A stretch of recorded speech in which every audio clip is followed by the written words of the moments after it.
few months ago, I wrote a book that is very impactful that nobody has heard about. I did not self publish it. I actually went through a publisher. Publishing company is called Jill Books.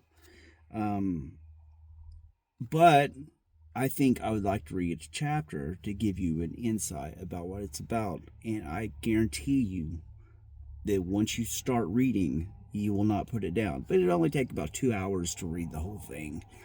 Um, but it's worth it. Anyway, without further ado, this chapter is called The Day the Walls Bled. I woke up to chaos.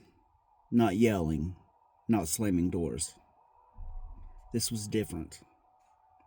There were voices I didn't recognize, urgent, clinical, clipped. The sound of boots or hard shoes moving fast through the hallway, the low static murmur of a radio. There was an ambulance and a police car with its lights flashing, waiting at the curb. I stepped into the hallway and something told me not to go further. But I did. The bathroom door was open, and what I saw carved itself into my brain forever. Blood everywhere. On the walls, on the sink, splattered like someone had tried to paint with it. There was towel on the floor soaked through, red handprints on the doorframe. I didn't see her at first, but I knew. My mother had tried to leave this world, and I had been sleeping. They didn't let me in. They pushed past me. EMTs swarmed the space. I stood there, a little boy, maybe 6 years old, barefoot, quiet, and watching. And here's the part no one ever asks about. I didn't cry.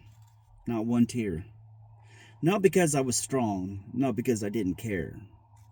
I didn't cry because I'd already learned that emotions don't save you. Tears didn't stop the yelling, and they never softened the fists. My face, stricken with grief, was never going to change the outcome. So I stood there, small and silent, doing what I had already been trained to do. Shut down. Kids are supposed to cry when something awful happens. That's human, that's healthy. But when you grow up the way I did, your body figures out how to survive by skipping all that. You learn to turn off. Because breaking down would have made me visible. And being visible, that's dangerous.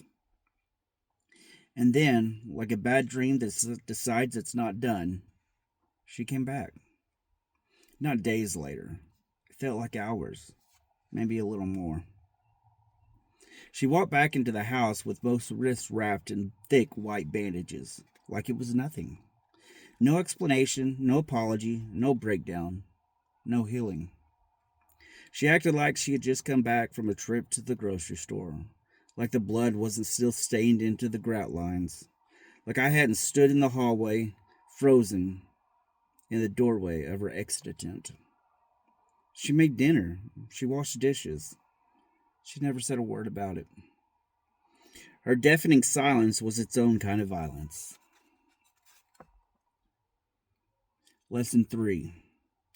When the caregiver bleeds. We talk about childhood trauma like it's a collection of bruises and broken bones, but this was psychological shrapnel. Seeing the one person who was supposed to protect me not want to live anymore, that shattered something deeper than fear. It made me question everything. Was it me? Was I not enough to stay for? Was this how broken love could become? It wasn't until much later that I learned her pain didn't start with me. But as a child, you don't have that kind of wisdom. You only have the silence, the questions, and the blood on the walls. That was the day I learned that even mothers, especially mothers, can be lost long before they're gone. And the children that they leave behind, we're left trying to stitch together reasons from pieces that don't fit.